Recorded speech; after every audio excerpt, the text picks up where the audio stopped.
और आज आप ज्ञानी हो गए कि मैं तो आत्मा हूं, और आत्मा ना मोटी होती है ना पतली, ना तो गोरी होती है ना काली। आत्मा तो परमात्मा की क्या है? ईश्वर की क्या है? आत्मा क्या है?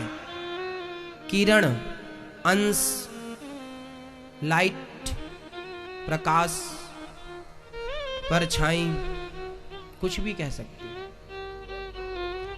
हाँ, तो हम कौन है? आत्मा अविनाशी। नैनम छिंदंती, गीता कह रही है, नैनम छिंदंती शस्त्राणी नैनम दहति पावकः। ना आत्मा को जलाया जा सकता है ना काटा। मैं आत्मा हूं तो आत्मा कभी मरेगी? मैं मरूंगा ही नहीं साहब। अब प्रश्न ये खड़ा हुआ कि गुरुजी, जब हम मरेंगे ही नहीं और हम अमर हैं, तो फिर ये बताओ, शरीर तो 5 तत्वों में से बना, 5 में मिल गया। अब ये बताओ, हमने जो पाप किया है वो कौन भोगेगा? हमने जो पाप किया है, कहते हैं ना कि पाप करोगे तो फल मिलेगा, जैसी करनी वैसी भरनी, आज किया कल पाएगा। कोऊ ना काहू को सुख दुख कर दाता, निज कृत कर्म भोग सब भ्राता। करनी का फल तो भोगना पड़ता है, ऐसा तो सुना होगा आपने। फिर प्रश्न ये खड़ा हुआ कि जब मैं आत्मा हूं तो भोगेगा कौन? अच्छा बताओ, आपके कर्मों का फल कौन भोगेगा? कौन भोगेगा? आप भोगेंगे। कैसे भोगेंगे? भोगने के लिए शरीर तो होना चाहिए। शरीर तो आपका 5 तत्वों में मिल गया है, बिना शरीर के कैसे भोग लेंगे? फोड़ा शरीर में ही तो होगा, शरीर ही नहीं होगा तो फोड़ा कहां हो जाएगा? आकाश में फोड़ा होगा? बोलो, भोगेगा कौन? हमारे पापों का फल कौन भोगता है? मां, जोर से बोलो, जल्दी, समय कम है। कौन भोगेगा? अरे जो करेगा वो तो भोगेगा साहब, पर ये कौन है?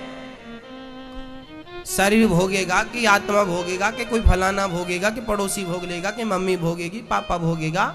कौन भोगेगा?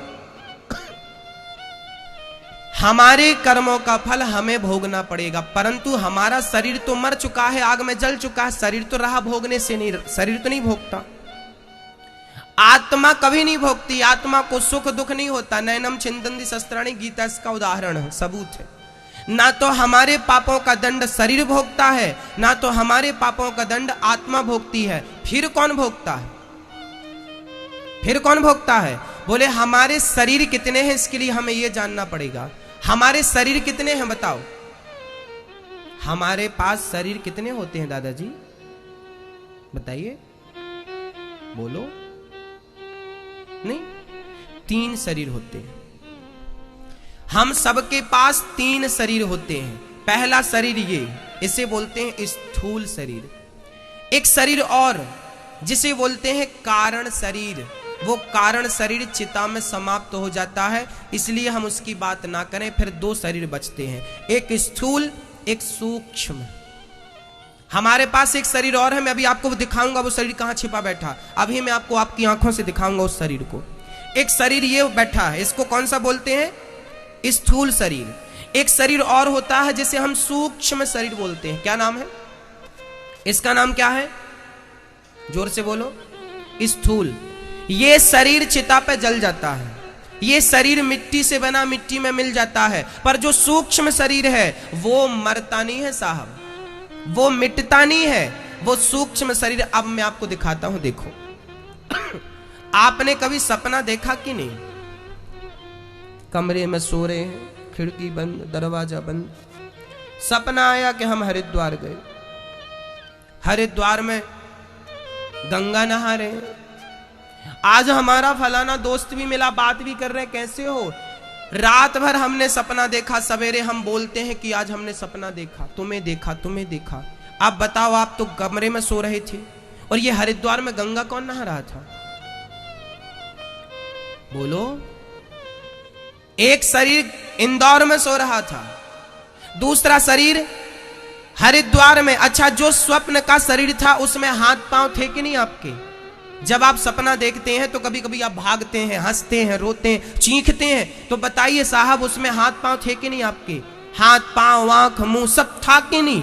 लो भाई, एक शरीर ये था, एक शरीर स्वप्न का जो शरीर होता है उसी को हम सूक्ष्म शरीर मानते हैं। उसे क्या मानते हैं? उसे क्या कहते हैं? ये शरीर तो यहीं जल जाता है, पर वो स्वप्न वाला शरीर कभी जलता नहीं। और वही शरीर यहां से सीधा मरने के बाद जब हम लोग कहते हैं मर गया, जब हम यहां से आत्मा चली जाती है तो वही सूक्ष्म शरीर यहां से भगवान के पास जाता है और भगवान उसे अपने पास बिठाते हैं, पानी पिलाते हैं, भोजन कराते हैं, गले लगाते हैं, बढ़िया सी चेयर पर बिठाते हैं और भगवान कहते हैं चलो हम तुम्हें एक पिक्चर दिखाते हैं। वहां बहुत बड़ी टीवी लगी है, जैसे यहां लगी बड़ी टीवी, और उसमें भगवान क्या करते हैं, आपके पूरी जन्म से मृत्यु तक की पिक्चर मेमोरी कार्ड फंसा देते हैं और आपने जन्म से लेके आज तक जितना पुण्य और पाप किया है सब उसमें दिखता है।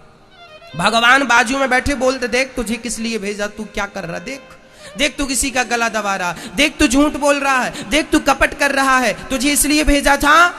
अब आप शर्माते हैं, आप लज्जित होते हैं, आप रोते हैं, भगवान के पांव पकड़ते प्रभु माफ कर दो। भगवान बोले बैठ चुपचाप, माफ आप क्या करेंगे, पहले पूरी पिक्चर देख। जब आप पूरा पिक्चर देखते हैं तब भगवान यमराज को बुलाते हैं, चलो भाई इनका हिसाब कितना हुआ। यमराज खड़े थे पीछे, पूरा हिसाब कर रहे थे। यमराज ने कहा इनके 5 किलो पाप हुए हैं और 100 ग्राम पुण्य हुए। इनके 5 किलो, बोलो जोर से, 5 किलो पाप और 100 ग्राम।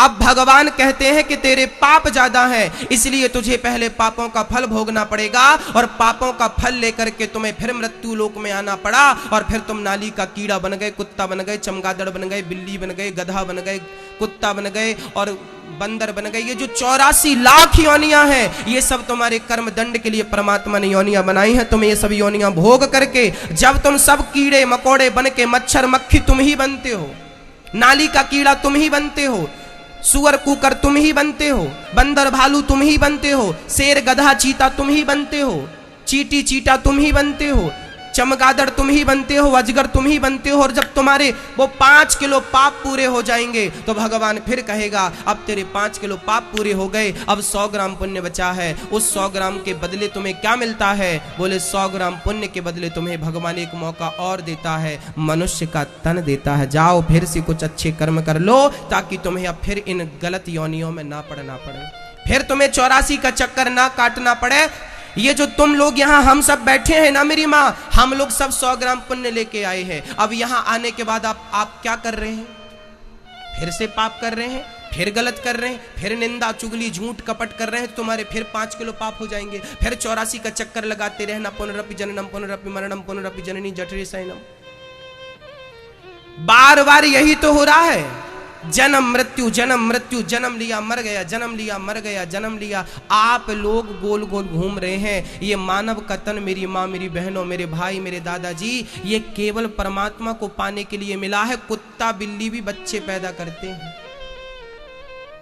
कुत्ता बिल्ली भी पेट भर के खाते हैं। अच्छा 3 काम तुम सब करते हो, पहला काम खाना, दूसरा काम सोना, तीसरा काम बच्चे पैदा करना, ये तुम करते हो। ये तीनों काम केवल तुम नहीं करते। अब बताओ क्या कुत्ता नहीं खाता? आप खाते हैं, कुत्ता खाता है, आप सोते हैं, बिल्ली सोती है, आप बच्चे पैदा करते हैं तो सूअर भी बच्चे पैदा कर लेते हैं। भक्तों ये मानव का तन तुम्हें खाने सोने और बच्चा पैदा करने के लिए नहीं मिला, ये मनुष्य की योनि तुम्हें केवल गोविंद का भजन करने के लिए परमात्मा ने दिया है। एक मौका है, एक अवसर है। अभी भी तुम ना सुनो, ना समझो, तुम्हारी आंख ना खुले तो मेरा कोई कसूर नहीं। ईश्वर को केवल मनुष्य की योनि से पाया जा सकता है। क्या कुत्ता भगवान को पा सकता है? क्या उसमें सामर्थ्यता है? बोलो भाई, क्या गधा, क्या बिल्ली, 84 लाख चींटी से लेके हाथी तक, क्या किसी में ईश्वर को पाने की सामर्थ्यता है?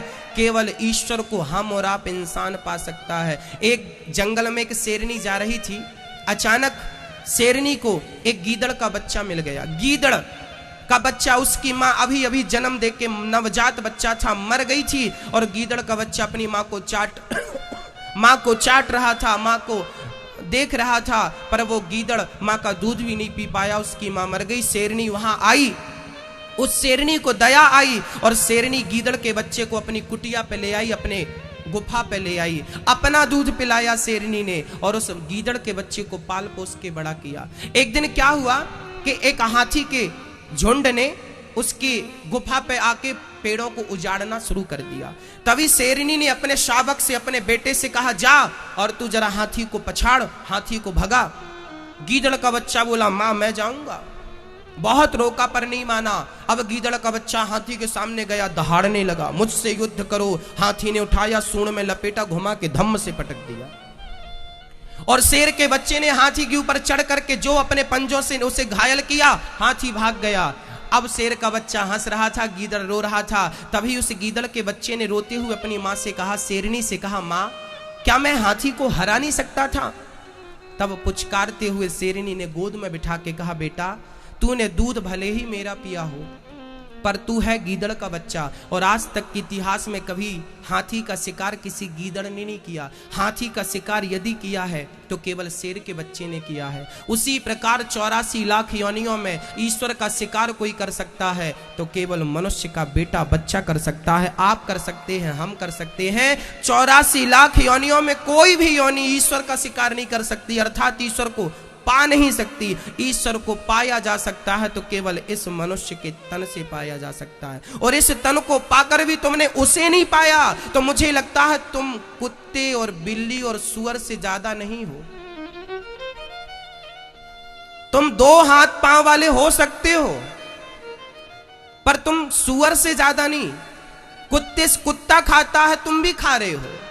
कुत्ता सोता है, तुम भी सो रहे हो। कुत्ता बच्चे पैदा करते हैं, सुअर बच्चे पैदा करते, तुम भी कर रहे हो। इनसे ज्यादा हैसियत नहीं है आपकी। यदि तुमने इस शरीर को केवल इसीलिए बनाया है, लगाया है, तो फिर कोई बात ही नहीं। ये शरीर तपो दिव्यम पुत्र का ये न सत्वम ये शरीर तप करने के लिए मिला है, तपाने के लिए मिला है, ईश्वर को पाने के लिए, ध्रुव और प्रहलाद बनने के लिए मिला है, केवल भोग भोगने के लिए नहीं मिला। भक्तों अभी भी जाग जाओ, अभी भी कुछ नहीं बिगड़ा। उठ जाग मुसाफिर भोर भई, अब रहन कहां तू सोबत। हाँ तुम्हें हीरा मिला है, तुम्हें हीरा मिला है। ये मनुष्य का तन क्या है? ये हीरा है, और इस हीरे को पाकर भी तुम रो रहे हो।